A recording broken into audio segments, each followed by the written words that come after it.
Welcome back to the Hand Up Podcast. Man, do we have a story for you today? It's Friday. It's Friday. We're doing this May 10th, and this is actually the second time that we've done this episode. We tried to do this a couple days ago, but had some technical difficulties, and we could make it happen, but we're here today, and my guest is somebody who actually a couple days ago we weren't able to record this, but we did spend a lot of time, and we hung out and talked for a couple hours actually about a lot of different things, and I learned a lot from him, and I'm hoping that you guys are going to be able to learn a lot from him too. This is Dr. Jamie Burton of New Hope Elementary School. Dr. Burton currently serves as the principal of New Hope Elementary out here, and he's really just somebody. After hanging out with him and getting to know him, he's just somebody who gets it when it comes to education, when it comes to kids, when it comes to the next generation. And I can't say that about everybody, but I can definitely say it about him.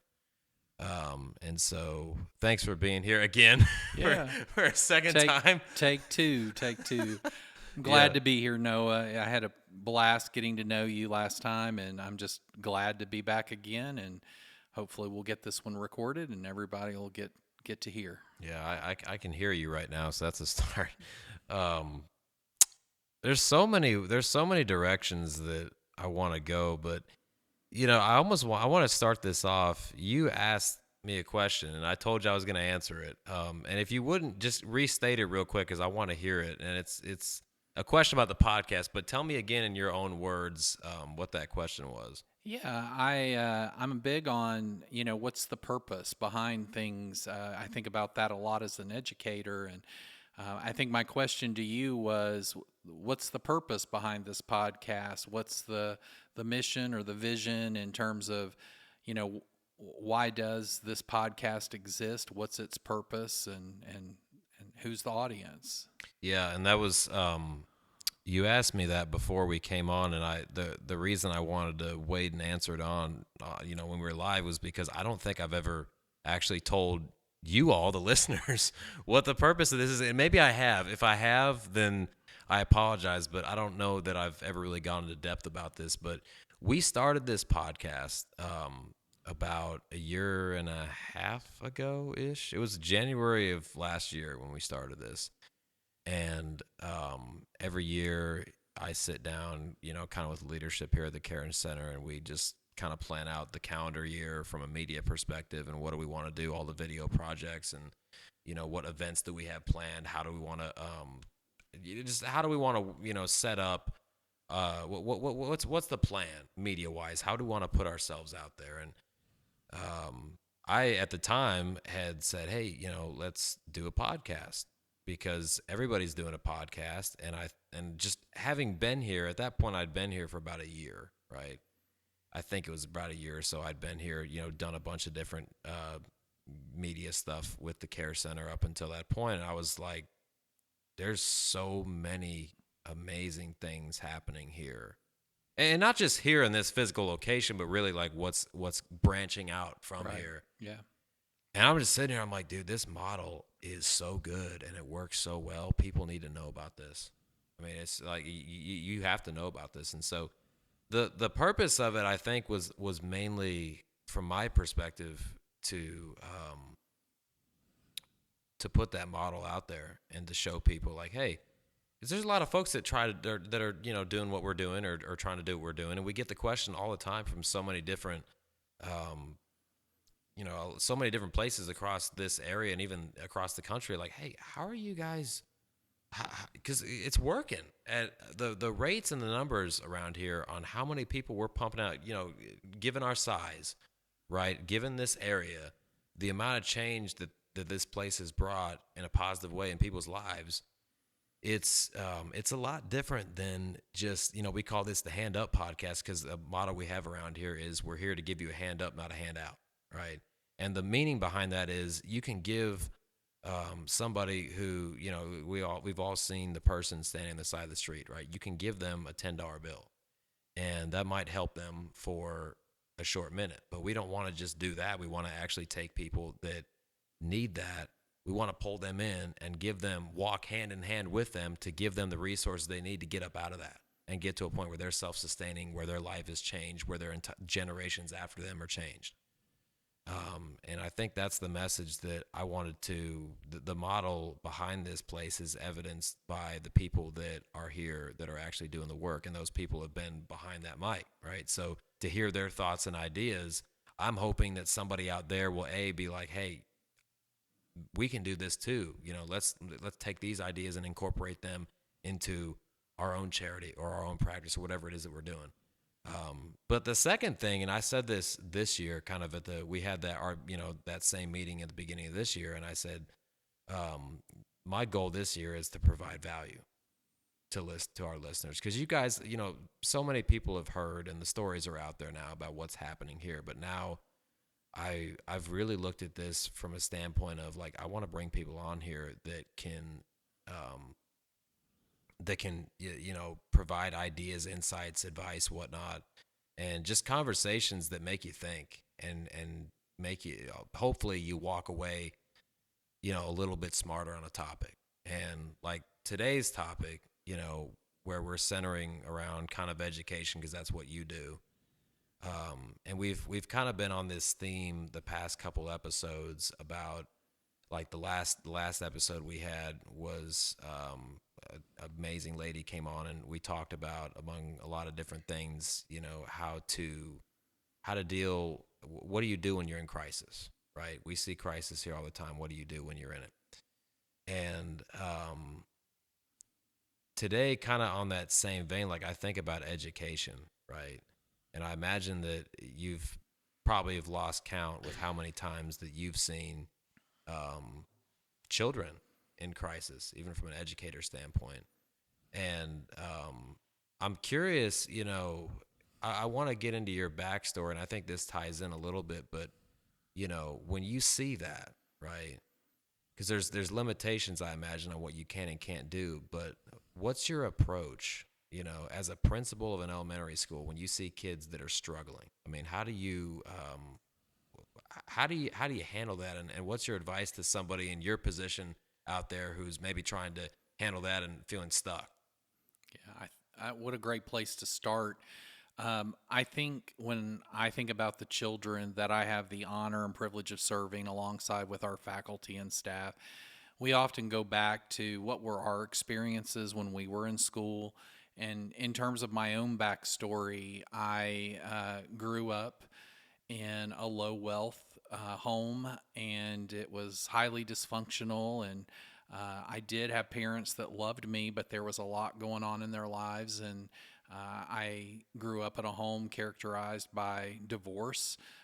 There were some challenges I didn't have to experience. My parents, it was not any addictions, but just a lot of just unhealthiness. And I think for me, school was always a safe place, and I was very fortunate to have some amazing educators along the way that did not view me as the kid with the hand-me-down clothes, Yeah. or the kid who, you know, was struggling with things outside of school. The kid from the trailer park. I don't think my teachers looked at me that way. And if they did, I never felt that. What I felt was love and support. And I had some amazing teachers that saw things in me and encouraged me to just be the best person that I could be. And one of the messages that I always like to share is, you know, whatever your background is, I feel like most people can look back in their lives and say, I've experienced some legitimate challenges. And I think looking at those challenges as blessings rather than as a curse. A quote that sometimes comes to mind is, among my blessings infinite stands this foremost, that my heart has bled. And I remember as a young teenager coming across that quote and thinking, my goodness, who would want that kind of pain, or that kind of crisis, or that kind of challenge?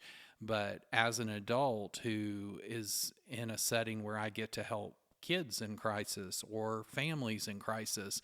I feel so blessed and so fortunate that I've had hardships along the way that have built my character and allowed me to have empathy in order to support others who are going through those. And quite honestly, I don't view it as a pity sort of situation. I think when I look at people who are going through challenging times, I think under good circumstances with supports around them, they grow into adults that are much stronger and resilient and able to support others. And Yeah. so I feel very fortunate to have had the background that I have, because I feel like I'm able, in a sense, to give back to kids, knowing that there were educators along the way that gave to me and saw something in me. And here I am today, getting to do for kids the very thing that educators did for me when I was a kid. Yeah. Is there an example that you can think of? I know it's maybe you can't always get into super specifics, but is there like an example maybe recently where you kind of had a situation like that, in your day, and you had to sort of, I think we were talking about, I can't remember if we talked about, I thought you were telling me a story about a kid that was, we were talking a lot about some of the craziness that you've seen even at the elementary level, but is there any examples you can think of where you kind of had to deal with that, and how did you deal with that? I mean, I can think of examples where it's not uncommon for kids, when they get upset, they'll get angry. And, as a principal, my job is to support them from a disciplinary standpoint. Yeah. And, we have consequences when kids engage in behaviors that they're not supposed to. But we also want to show them love and support. And there's always a place for dialogue. And, why did we make that choice? And so when a kid acts out because they're angry, a lot of times children will say, I have anger issues. My Yeah. dad has anger issues. My mom has anger issues. Yeah. And I'll often say, I get that. My dad had anger issues too. And I remember being afraid and thinking, oh my goodness, I'm going to grow into an adult who's going to struggle with anger. And sometimes kids just need to be reminded that just because you experience those feelings right now, it doesn't mean that your fate is locked and that you don't have opportunities to grow Right. as a person and learn to deal with those feelings in a healthy way. And I remember a teacher telling me one time when I was in school, she said, you are not any one person. You're a combination of all the amazing people that came before you. And so, if you feel like you're going to have some of the characteristics of, say, your father, who may have struggled with anger, it doesn't mean you have to be just like that person. And so, again, great example, a teacher who was there who kind of encouraged me. I find that I'm often in the role of encouraging kids now and letting them know that, you're not defined by your life experiences today. If anything, you can use those experiences to build on them. And I tell kids a lot, like, I went into the military because I had a dream to Yeah. become a teacher, and I did not have the financial means to do that. But going into the military was a pathway that allowed me to get where I am today. And I want children to know, like, you have pathways. There are ways to pursue your dreams. And the great thing about being a kid is you're a kid. The whole world's open to you. Yeah. And I just want to remind them that, you're not locked into one single destiny. You have an opportunity, especially at the elementary level, to pursue whatever dream you want to pursue. And I want the kids to know that, I believe in you, but you need to believe in you. And so Yeah. try to pass that along to the kids. Do you think society tries to push them too fast, too early? I mean, I think we were kind of talking about that the other day, but do you see a lot of that? Sometimes I do feel that. One of the things you and I chatted about at length was just I think there's a lot of pressure in the area of assessment and accountability, Yeah. kids being tested at earlier and earlier ages. I was talking with an educator friend today, and we were discussing the fact that we feel like state testing for second graders, it's too early Yeah. for kids to have to sit down and take a high stakes test. Quite frankly, elementary may be too early for our kids. But but anyway, I think there is this pressure for kids to make scores on these tests. There's been the message that, if you do well in school, you'll go to college. If you Yeah. go to college, then you'll get a good job. And if you go to job, you'll get a good job, you'll contribute to society. And there's Right. certainly some truth behind that. Sure. But our vision at our school is so much bigger than that. Like, we do want kids to learn. We do want kids to achieve great things, but we also want them to grow into lifelong learners, heart-centered leaders. We want these kids to grow into adults that will impact the world in a positive way. And they're all so much more than just a score on a test. Yeah. They are, living, breathing human beings who have the ability to change lives through their walk and their actions. Yeah. I know we were, talking a little bit about, well, we talked a lot the other day about your story, and I mean, it's so much. I know it's, I know you downplayed it a minute ago. I mean, you went, I know you, I mean, you really went through a lot as a kid, and so you go into the military, and that was kind of one of the, even when we were talking the other day, I didn't really, I kind of wanted to hear a little bit more about, like, because it was the Army, Yes. right? So you get into the Army, and you were there for 4 years, I think it was, right? Yes. And then you get out. I mean, what was that? Tell me a little bit what that was like for you. So I realize I can't get away with much talking to you, given that I shared so much with you Yeah. a little earlier this week. You were talking to just about growing up.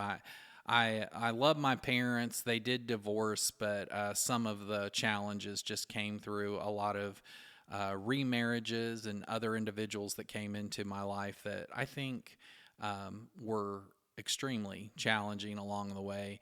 But the military, I think what's so fascinating about that is I was probably always considered like a nerdy kid growing up. I loved learning, loved school. And like I said, a big part of that was my teachers.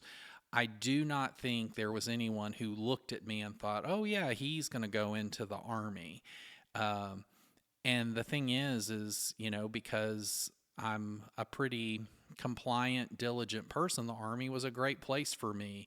But I did not go in really for any other reason than it was my pathway to the GI Bill, which was my pathway to college. But what was interesting is in the military, I thrived. I did really well, and I was a mental health counselor, which I don't think people often think. I can't about wait that. to get into this. Well, This is such a good at 8. So you're what, 18 years old, and you're Yes. giving marriage counseling. Yes, This yes. you got to Well, tell everybody about this. Is so good. I know only in the Army could this happen. Yeah. But the course that I went through, I was at Fort Sam Houston, and it wasn't just Army.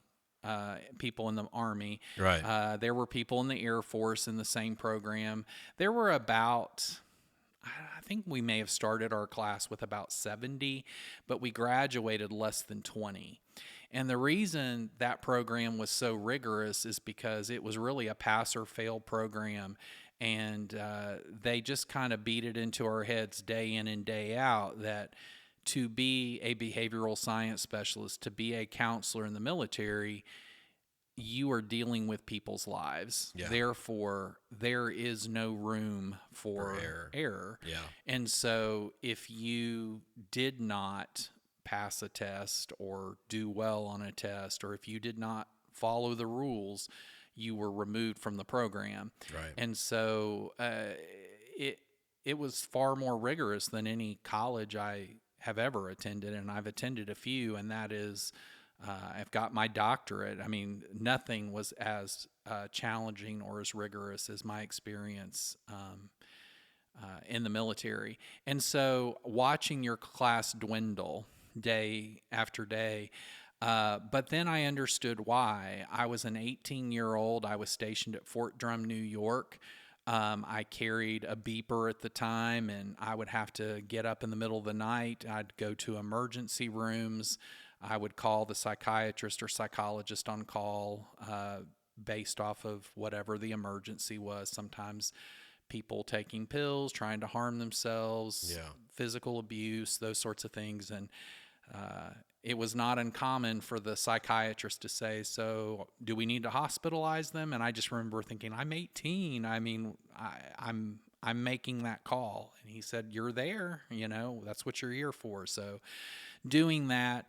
And I think the part that you found amusing was the idea that I was 18, 19 years old, and I have all of these couples that are married, I and mean, just they talk. put me in charge of The facilitating. pressure on that has got to be just. I mean, I can't imagine like how much. I mean, that's got to be like, what do I do? Especially when you factor in the fact that, I mean, growing up, you were, you didn't really see a, necessarily a great example of that in the first place. So now you're thrust into a role where you have to all of a sudden tell other people how to do it. I mean, I can imagine that's got to be kind of. That that's actually a perfect segue, I think, into some amazing things that happened while I was in the military. Yeah. I will say this: I just for the listeners out there, what you learn as a counselor is you don't have to have all the answers. You have to be a good listener and ask the right questions, Yeah. and it's really just about facilitating meaningful conversation and getting people to move through a journey that takes them to a better place. And so, no, I did not understand a lot about, what a healthy marriage looked like, but I knew how to help people have healthy conversations due to my Yeah. training.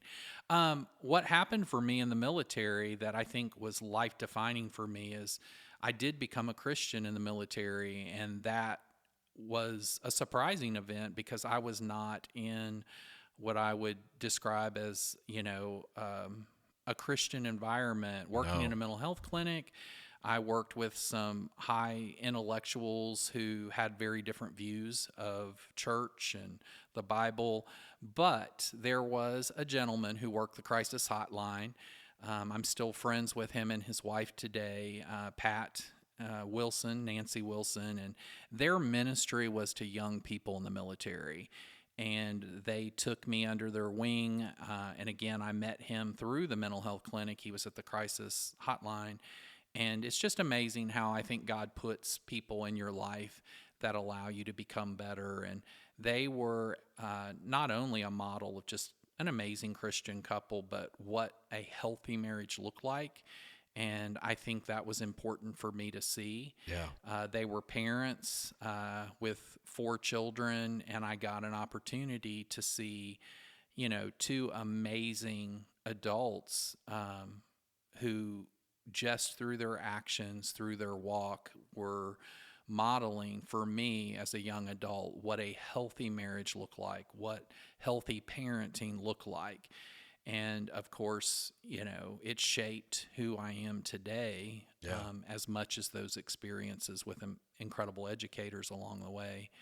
And, it also paved the way for me to move to Alabama. I, again, was stationed in upper state New York at Fort Drum. And what ended up happening is my friend and his wife were from Clanton, Alabama. And so when I finished my time in the military, they said, "Come down south. You need to come down to Alabama." And so that's kind of how I ended up in Alabama, which is where I met my wife. And, I'm happily married today, 3 wonderful boys, all grown. And my oldest is married to an educator, and I'm now a grandfather. So Yeah. it's been quite an exciting journey. Yeah. That's awesome, man. Um, we were talking the other day about something that I thought was really powerful, and I was thinking about. I kind of viewed it almost as, not that I want to put a label on it, but almost like the meat of the conversation, and it just well, as an educator, I know you see a lot of different stuff in that system. Um, and when you were talking about the Childhood 2.0 documentary, we were kind of getting into that. And Hmm. that's it. Remind me again. That's basically about. It's kind of like about the psychology of what's going on with how the internet and electronic devices are getting into kids' lives, right? Yeah, Was that the basis of it, or was there more to it? Because I know yeah, that's what we talked about, but we had a discussion, and it was really around the impact of um, digital devices. What's happening in the area of education? What are teachers seeing yeah, as kids are coming to school with more and more exposure to cell phone use and social media and access to the internet? And I'm a pretty positive person, but I realize that part of um, my mission is to just be transparent and help people have better lives. And if I'm honest, I have to say, speaking on behalf of educators, we really are seeing a shift. We're seeing kids that are being exposed to things at earlier and earlier ages. And the irony of it is, we give kids cell phones because we feel like it allows us to stay connected to them as parents. here we We go. put it in their hands, and no kid wants the flip phone. They all want the latest and greatest. And suddenly you have even elementary age kids with the unfiltered internet, and it's on their cell phones. And even if your kid doesn't have that phone, probably a friend of theirs does. And so I had shared with you a documentary that I saw on Prime called Childhood 2.0. And I find myself telling parents and educators, watch this documentary. For me, it was just profound, and it affirmed a lot of what I'm seeing in education, but it also opened my eyes, because the documentary is really much of it is kids being interviewed, and the kids are sharing things that they probably wouldn't normally share with their parents. But Right. the documentary and the people that put it together have really created a safe environment for the kids to really open up with what they're experiencing from a kid's perspective. I wonder how you Which, do that too, because it's like you would think that their parents are going to watch that, yeah, when it gets made. So I don't know how they, or maybe they didn't. I don't know, but well, and I they interview parents as well. yeah, And so I feel the need to not only urge people to watch it, but also caution them. And I would definitely watch it, as a parent without my child, just because it gets into some pretty heavy stuff. And I think parents need to review it first before they dive into it. But it certainly is dealing with some very relevant things. I think you and I were talking about the fact that if your child's in seventh grade or sixth grade and they're going into a middle school setting, to not have a cell phone is to be a pariah. yeah, And, yeah, you're out. it's, there's so much pressure for kids today to have access to these devices. And I think parents are really just struggling to know when's the right time, and how do I monitor it, and how do we, keep our children safe. And Well, and the thing is too is I've thought about this. We were even talking about this today before we pressed the hmm record button here, and you made the comment to me. You're like, well, it seems like you've kind of been in this world too a little bit, and I nowhere near as much as you. But what I've seen in my experience with the youth, which I'm still kind of not that far removed from, and some would even say I am. But a lot of this stuff is new, right? And that was another thing that I remember we were talking about. You made a statement too where you said that for a long time we parents have been afraid of the physical world, yes, right? yeah, This I haven't gotten this out of my head because this is so yeah. good. I'm stealing your line here, I know, but then you said it's really not the physical world that's becoming the most dangerous; it's the digital world. Yeah. Yeah, it came directly from the documentary, so I have to give credit where credit's due. But You had your chance, man. You could yeah, have. yeah, in the documentary, it states that you know actually we have less danger in the physical world. kids playing outside, but we're so afraid of the physical world given what we hear in the news and on the media. And it's certainly not that there aren't dangers, but that we really need to be more scared of the digital world, because the avenues that predators and others have through the internet and through chat rooms and devices to kids, it's pretty scary. And I don't like to be on this podcast being a doom and gloom person, but my hope is, and part of my desire as a principal is, let's start having conversations between parents and Yeah. educators and educational leaders. Let's just talk openly, because I truly believe that together we have the answers, we have some solutions, but we don't need to waste time pointing fingers at each other and saying, well, if the school did this, well, if parents did that.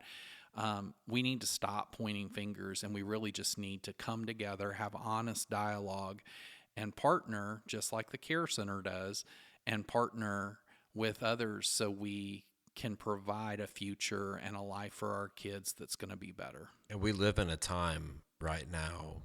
Um, Add this to the list of things we were talking about, but we live in a time where there's a lot of division right now between, especially in certain areas, maybe not necessarily everywhere. And I don't know, I don't have my finger on the pulse on how it is down here. You obviously do, but I would think it's maybe a little better down here. But right now we live in a time where parents and educators, there's definitely a lot of tension, right? Yeah. And especially in certain areas of this country and even the world, you're seeing a lot of that. Um, I, and I think that's what's powerful about the podcast. I really appreciate, Noah, the fact that you shared the reach that this podcast has, because, you know, I was thinking about the Care Center in terms of what's taking place here in New Hope, Yeah. Alabama. And I think for folks that come to New Hope, and teachers and people that come to this community to work here or live here, learn that it's a very special community. It's very tight knit. Yes. People know each other. And Yep. I feel very fortunate to work in a school that's everybody knows each other, everybody supports each other. I don't think we would say we're perfect, but we do feel like we've got something extra special uh, in our school that does not exist everywhere. But to speak to what you addressed, I do see and feel and sense a growing divide across the country regarding public education. And anybody who watches the news or pays attention to legislation can see that, there's a lot going on right now in terms of distrust between certain groups that feel like schools are, trying to indoctrinate children or expose them to things that they would not want them exposed to. And perhaps that is happening in certain places, but I know for us here, we don't. I don't work with teachers that are trying to do anything that's harmful to kids. And um, again, sometimes we're just often reassuring our parents, like, look, we just want the kids to learn and to have good hearts and to grow into amazing adults, and we just want to work with you on that. But What was the mission statement? You told me yesterday.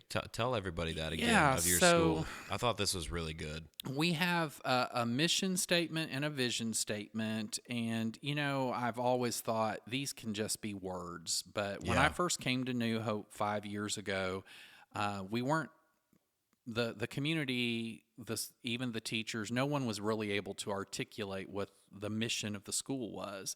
And so I spent about a year with our leadership team just really kind of diving into what did we value about our school, what did we feel that we were all about. And over that year, we created or articulated what we felt reflected the community. And it was to empower students to learn, lead, and love through partnerships with families and community. And the idea was that we know as an educational institution, our primary mission is to learn, but that wasn't just what we were about. We wanted kids to grow into leaders, and that didn't mean that they had to be, leaders at the national level. You can be a leader in your community or your home.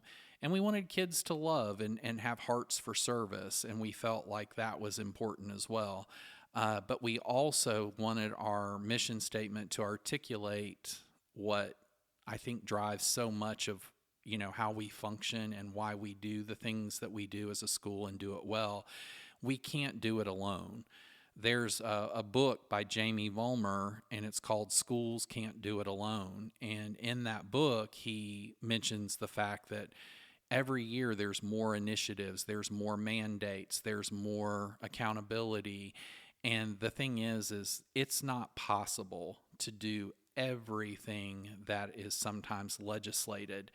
And in order to meet the needs of kids, sometimes we have to, well, we always have to partner with families and with community partners. And New Hope's unique. We have the New Hope Children's Clinic. I can't think of another school anywhere that right has behind you guys. literally on the campus. And Yeah. it's a full functioning clinic with doctors and nurses, and fully serves our students and their families. That's amazing. And then the care center, which has been embedded in our school for so long that you can't really think about New Hope Elementary without thinking about our 21st Century Learning Program, which wouldn't exist without the grants that the care center helps us obtain each grant cycle. And so it's through those programs that we're able to have after school, summer programs, learning opportunities, enrichment opportunities, field trips.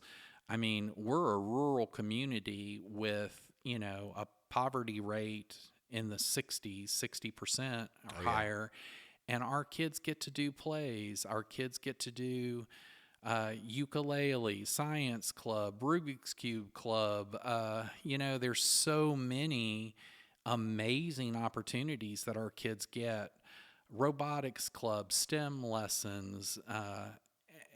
I've never been in a school, and I've worked in quite a variety of schools with different levels of resources. And not just as a principal, I should point out, you've also been a teacher. Yes. You spent a lot of years as a teacher, so you understand what it's like to be, on that side of the ball too. Absolutely. And I just feel like the care center and what the care center does is an extension of our mission statement, which is we can't do it alone. It's through partnerships that great things happen. Yeah. And the partnerships, we feel like it's within the school, around the school, and beyond the school. And what I mean by that is our teachers work very closely with teachers across the entire school and even school system to meet the needs of our students. And then we partner with our families. We have an amazing PTO that, just today, they had an event in our school. It's Teacher Appreciation Week. And I mean, great things happened all week long for our students, our staff, because of our incredible PTO. And, they're connected to community partners. So I feel like I keep going on and on about our mission statement. I would add, though, that we also have what we call our vision statement, and that is the mission is kind of what we do on a day-to-day basis. It's how we do what we do. Yeah. And then our vision is we want to inspire our students to make the world a better place as lifelong learners and heart-centered leaders. And we feel like that will happen if we live our mission each and every day. Yeah. And I want to come back to a couple things that we were talking about earlier, but while we're on this subject, what is it, you've been in a lot of schools, not just as a principal, but as a teacher. And, at the care center, and we talked a lot about this. We've got a lot of stuff that we do over there at the elementary school, the high school, all the different, education's a big deal for us. I'm curious to get your take, though. What is it that schools, maybe not just here, but across the country, I mean, what do they really need? Like when you have, there's a lot of different organizations out there that I think ask themselves this question, like, what can we best do to support the kids in our communities, but not just the kids, but also the teachers, the educators, the folks like yourself, even because it's a tough job. I mean, let's be real, right? Right. So, I mean, what does that need really look like from somebody who's inside? I love that question. I love it because there's so many things that I don't feel like principals often get the opportunity to respond to on behalf of educators. Yeah, Um, there's a lot. I feel like some days when I'm in school, we feel like our primary mission is to teach kids and to ensure that kids have opportunities to have engaging learning opportunities that will help them be successful. But there's so many more things that happen. Kids have to be well fed. Kids have to have the mental health supports in place. And we have partnerships that allow those things to happen.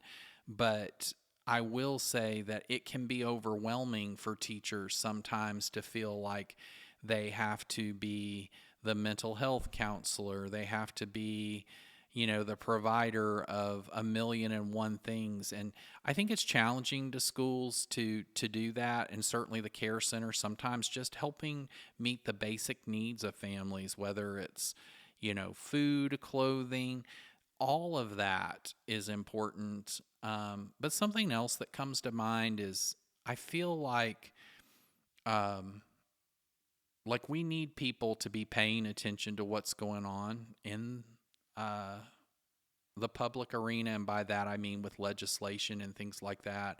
And I do feel like the teachers don't go into education um, to be politicians, and so sometimes they're not even aware of all of the policies and mandates that come, I say, from out of from government. And I feel like, those are important discussions that need to be had. We talked about the fact that there are a lot of places in the country where there seems to be a lot of pressure, like state testing. And I don't know that parents think about it a lot, but it's very demanding. And, teachers are trying to figure out, for example, we give state tests before the end of the school year, yet these state tests require teachers to have taught an entire year of curriculum in order to do it.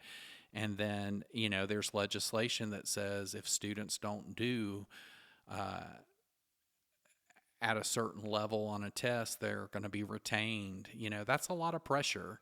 And it's not that teachers don't want kids to do well on these assessments, but the level of pressure and focus on them, I think it would be great to have others partner with the education system and help us, know how to speak to those sorts of things. I shared the fact that I'm retiring after 30 years, 12 as a teacher and 18 as a principal.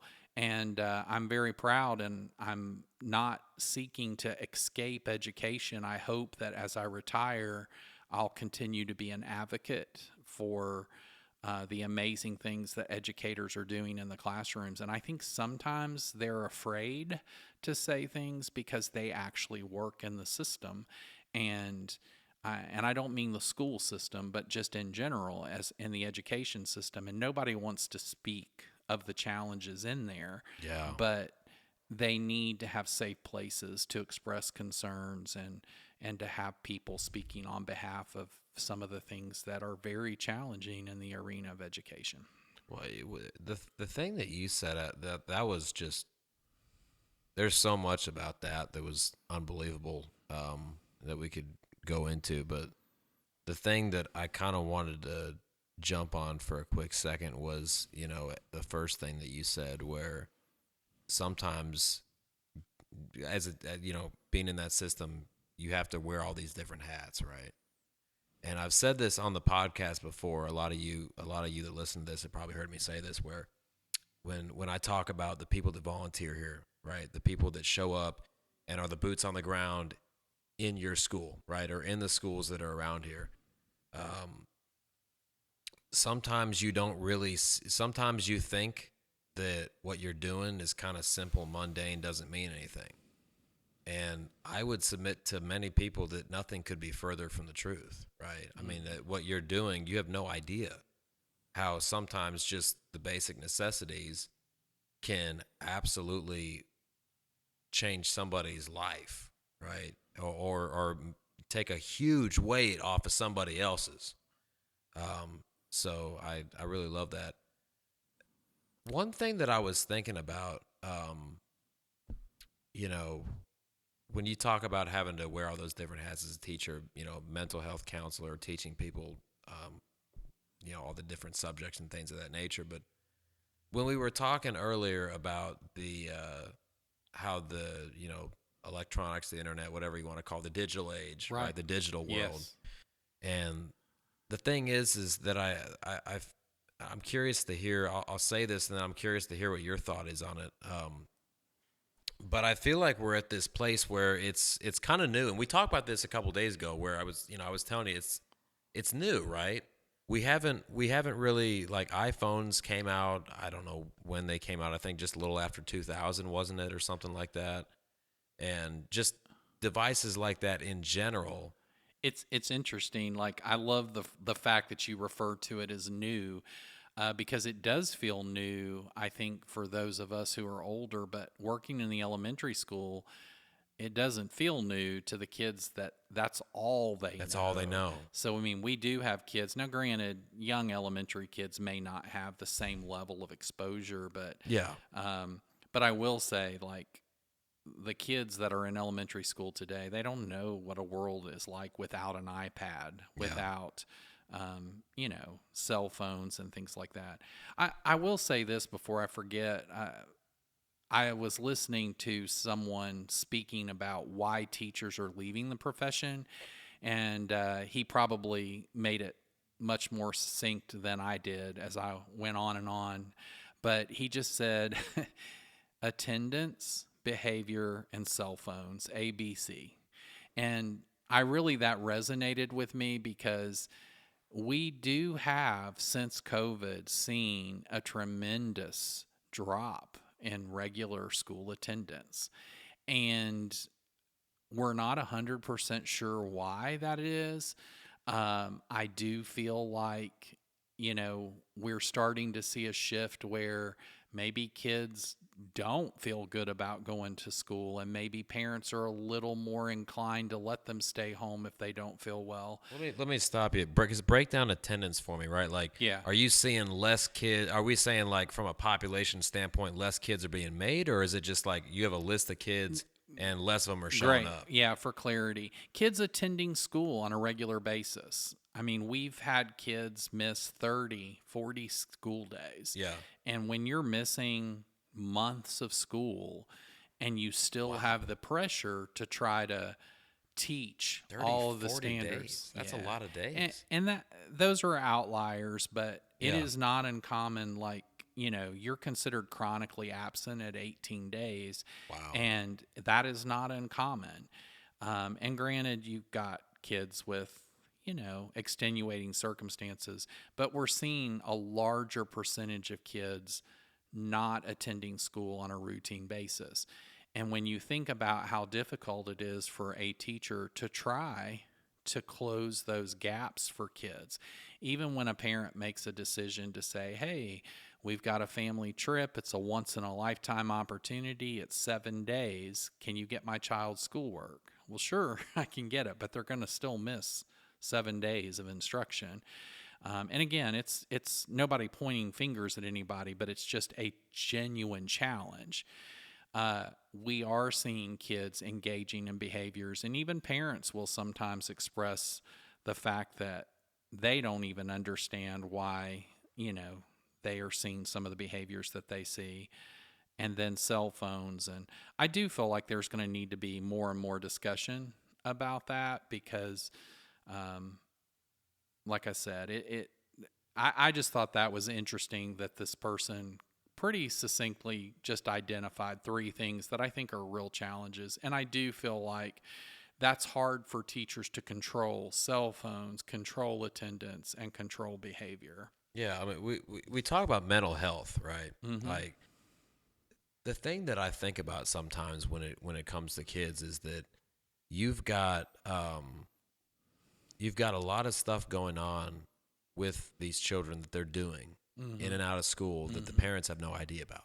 Right. And we were talking about this, and I think it's mind blowing some of the stuff that is happening. I mean, you've got kids that are taking inappropriate photos of themselves, right, at a young age, younger than you would think, right? Mm-hmm. Mm-hmm. And you see that across the country getting sent around. You've got cyberbullying going on, and you can go down the list, of all these different things. And I just think to myself, it's like we're in this unique time where this world has kind of been sprung upon us heavily, more heavily or so, I would say, in the past 15, 20 years, right? Right. And you could argue maybe it's further back, whatnot, but let's just for argument's sake, let's just use that time frame, right? And I think I think you're starting to see parents now in general that maybe they're the young parents that you see now that are in their 20s and whatnot. They kind of grew up, they kind of got exposed to that a little bit, right? So maybe they have a little bit of an idea of, okay, this is what's going on. I'm a little more hip to it.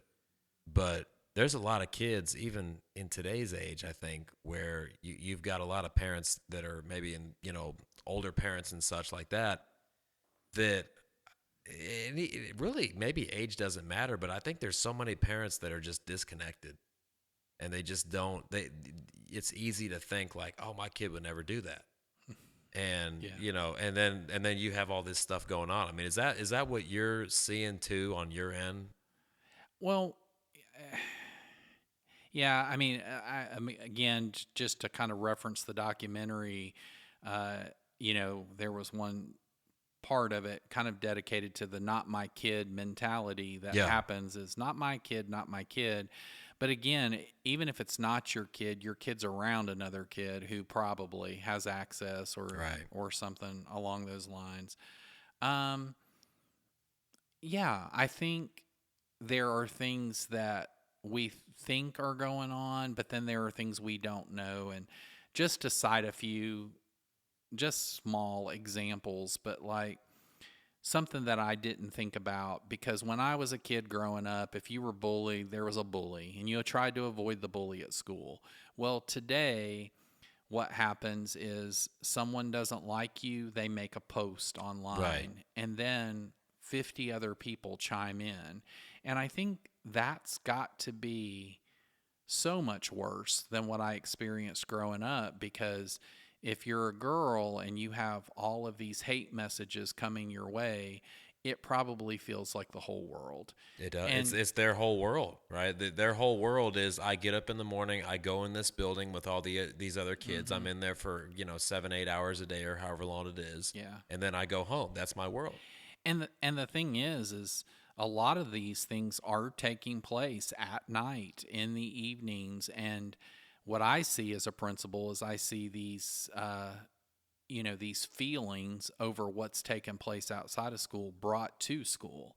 And sometimes parents will call me and they'll say, "Hey, will you keep an eye on this? I know you can't control what happens outside of Yeah. school, but Right. my child's worried that somebody may say or do something at school based off of this post or text message or whatever that they made last night." Right. And, sometimes I have to point parents in the direction of the police. And, if there's, something ugly going on outside of school, that they have avenues to go there. But I think even the parents are sometimes shocked and surprised.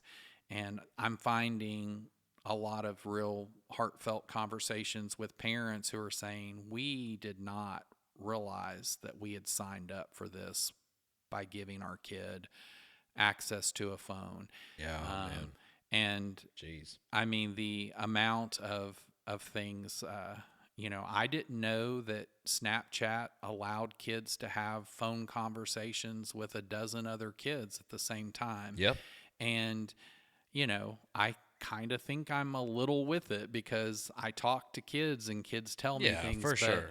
I Yeah. didn't know that. And I didn't realize that these kids are sometimes on the phone having, arguments and exchanging words with one another. And I'm thinking, I couldn't even wrap my mind around the fact that they're having group Right. arguments. Yeah, right. And so anyway, yeah, I think there's a lot that we need to know, and I would love to see a crackdown on social media, particularly for young children, because the truth is, even for adults, we get addicted to our devices. I can't imagine how damaging this is in the long run for children whose Oh, it's brains are horrible. still developing. It's got. I mean, it's yeah. But I think, like you said, the good news is that um, for every problem, there's always a solution. And I mean, I love what you were saying earlier about how really the only way that you get after this and you fix this is you have conversations with everyone. I mean, you get the parents and the educators in the same room, because if you think about it, it's almost like it almost kind of feels like dual parenting, right? Where I Yes. mean, you've got their kids for half the day, they got their kids for the other half, and it's still their kids, but I think it's when everybody's on the same page, Yeah, it's absolutely. better. Yep. Um, there's something I kind of I'm going to throw you a curveball here real quick because that's what I do best. It's not really that big of a curveball, but we one thing that I remember we were talking about the other day that I wanted to um, include in this conversation was, you're somebody who obviously has taken a lot of time to learn your field, right? And whether it's watching documentaries on it or reading books. And we were talking the other day about the importance of educating yourself. And what kind of surprised me, I didn't really tell you this surprised me, but it did. And I want you to kind of maybe restate what you had told me. But I had asked you a question and I said, hey, what would you say to teachers, educators that feel like they're burnt out, feel like they're struggling? And you constantly would, you've said a lot about how what a privilege it is, right? You use Yeah. that word a lot about what a privilege it is for you to be able to have the role that you have and to be able to work with these kids. And your answer when you kind of came back and said, well, one way to get yourself out of a rut is, and correct me if I'm saying this wrong, but it's kind of essentially to make yourself better at what you do, right? To learn more. And can you kind of recap that a little bit for everyone? Because I thought that was so good what you were saying about that. Yeah,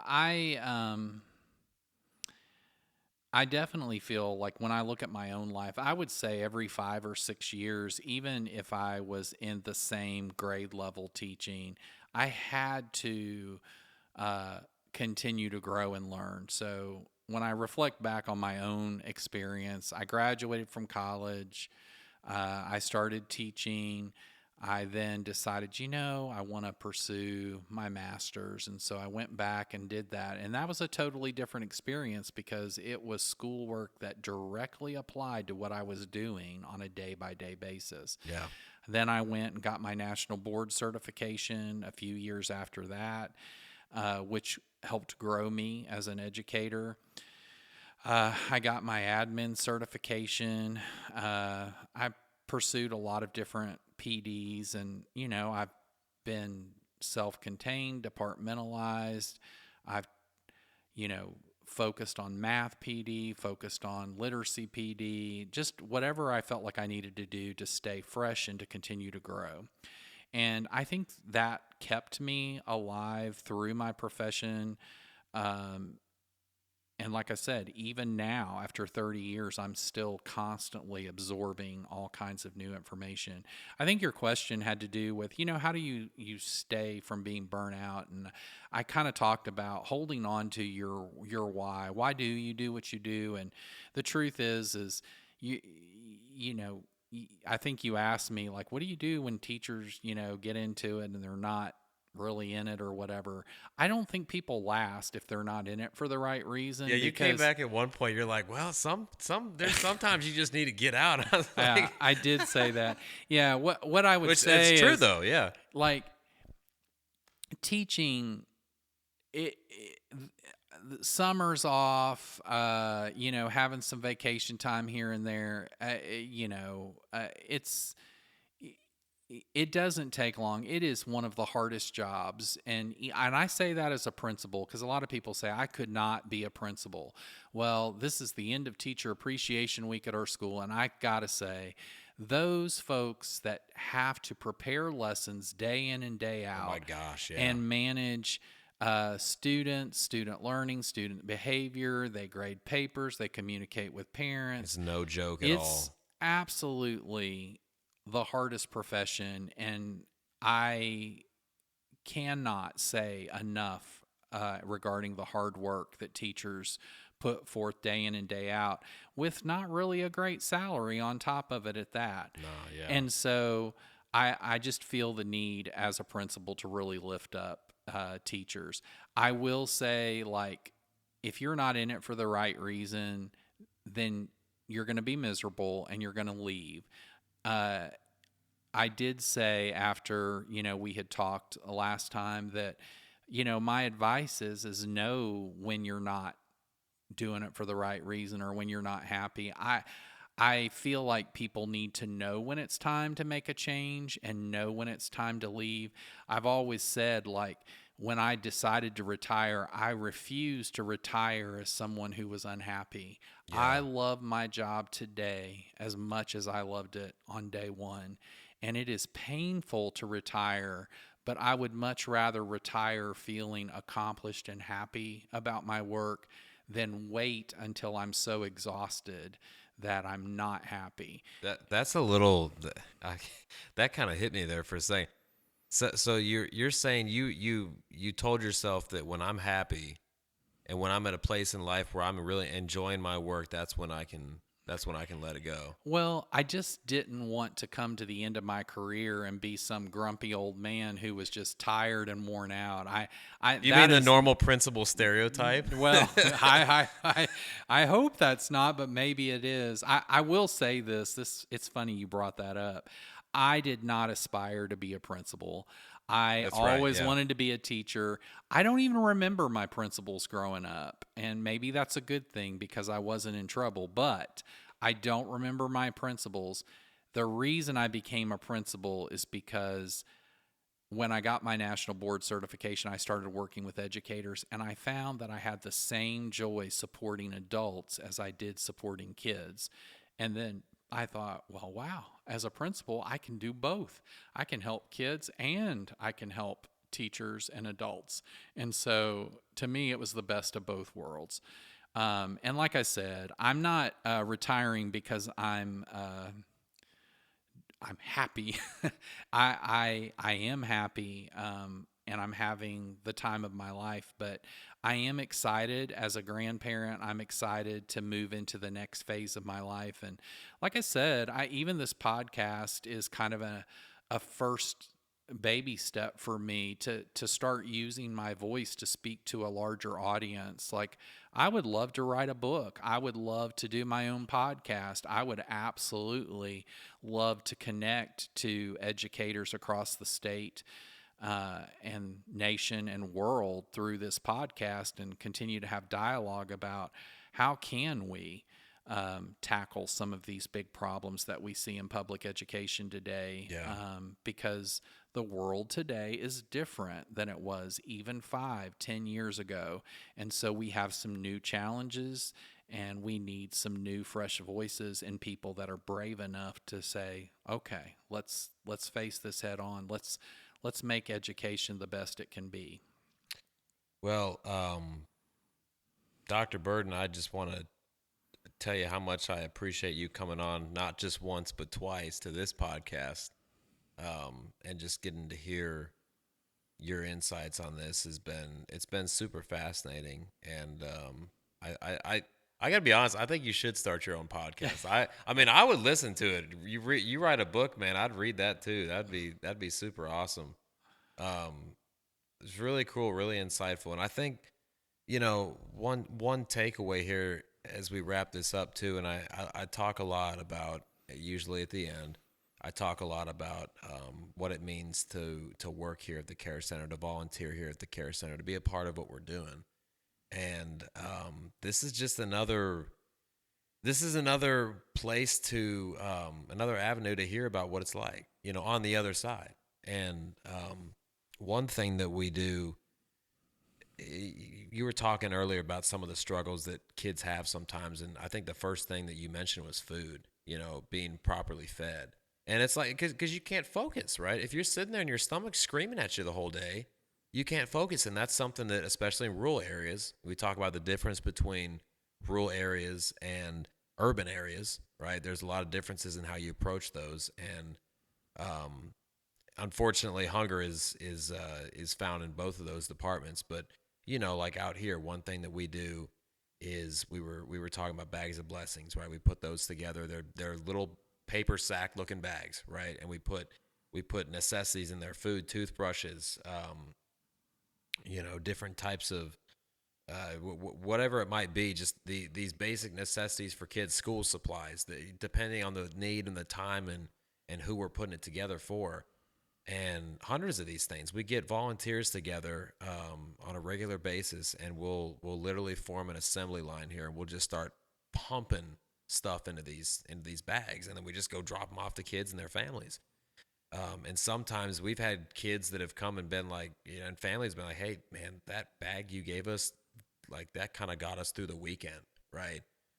For food and other things." So um, it's things like that when we talk about education, one of the biggest ways to help get people more self-sustaining, and it starts at an early age, right? I mean, the GED is obviously so important, but just being able to have that experience, being able to get through school without school being a nightmare and hell like it's been for, unfortunately, a lot of people. And I think it's people like yourself that make that journey for a kid, because that's really what it is. I mean, it's a 12th grade journey in this country, and I think it's people like you, man, that make that a lot easier. So I thanks for coming on again. It's incredible to hear from you and hear all the things that are going on in that system. I'm personally fascinated by it, being as somebody who's kind of involved in that, but super cool. I appreciate it. And anybody listening that wants to reach out and visit, talk, we're more than happy to share some of the great things that are going on in our school. And like I said, we don't have all the answers. We don't have it all figured out, but our heart's in it for the right reason, and we're very proud of the successes that we've had. But as I said before, it wouldn't happen without incredible teachers and staff, and it certainly wouldn't happen without the incredible partnerships that allow us to do what we do, and that includes the care center for sure. Absolutely. Thanks again, everyone, for continuing to tune in to support us here at the Care Center. I want to give a big shout out to our partners as well, the churches and whatnot that support us in our mission to improve the lives of kids, man, to help get people that didn't have the opportunity to have a good education, to get them self-sustaining, right? To walk with them through that journey. It's not just a day-long process. It takes time, but that's why we're here. We're here to put that time in. That's what we do. So really appreciate you guys tuning in. If you like this podcast, share with a friend. If you know somebody who would be really interested in hearing more about the education system from someone who is definitely, without a debate, an expert in it, share this with them. Send it to them. I'm looking forward to having more conversations like this. I know next month is going to be a super fun conversation. I'm not going to spoil it for you yet. It's going to be great. Looking forward to my guest on that episode. But stay with us, and we'll be right back here next month for another edition of the Hand Up Podcast.